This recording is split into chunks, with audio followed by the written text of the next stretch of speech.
बच्चों, आओ मेरे पास बैठो। आज मैं तुम्हें एक ऐसी सच्ची कहानी सुनाने जा रही हूँ जो हमारे पड़ोस के गांव में घटी थी। यह कहानी है एक पुराने भूतिया कुएं की, जिसे लोग शापित कुआं कहते थे। लेकिन ध्यान रखना, डरना मत, क्योंकि यह कहानी है एक पुराने। यह कहानी सुनने के बाद नींद में आना थोड़ा मुश्किल हो सकता है।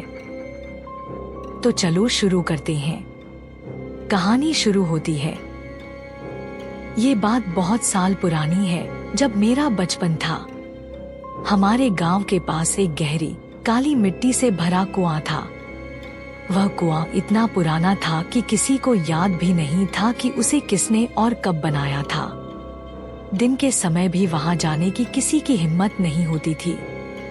कहते हैं उस कुएं में एक चुड़ैल की आत्मा बसी हुई थी। गांव के लोग बताते थे कि कई साल पहले एक औरत ने उस कुएं में छलांग लगाकर अपनी जान दे दी थी।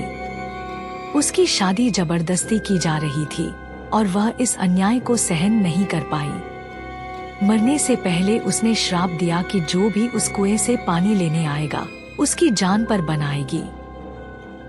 सच कहो बच्चे, मैंने भी उस कुएं के पास अजीब चीजें देखी थी।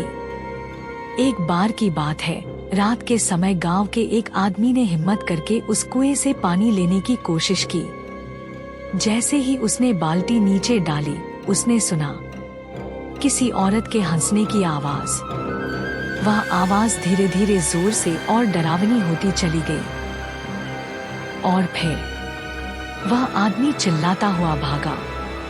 अगली सुबह जब लोग उसे ढूंढने गए तो वह कुएं के पास बेहोश पड़ा मिला।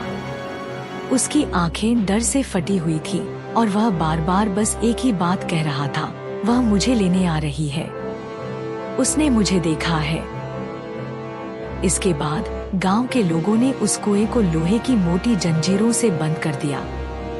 लेकिन कहते हैं अब भी रात के समय वहां से किसी औरत के रोने और कभी कभी हंसने की आवाजें आती हैं। जो लोग वहां जाने की कोशिश करते हैं वे लौटकर कुछ दिनों तक बीमार पड़ जाते हैं। हाँ, तो बच्चों, अगर कभी पुराने कुएं या अंधेरी जगहों पर जाओ तो बहुत संभल कर जाना। हो सकता है वहां कोई तुम्हें देख रहा हो। अब तुम सब डर गए हो क्या? चलो अब सोने जाओ, और अगर सपना आए तो मुझे मत बुलाना। अगर तुम्हें मेरी कहानी अच्छी लगी हो तो अगली बार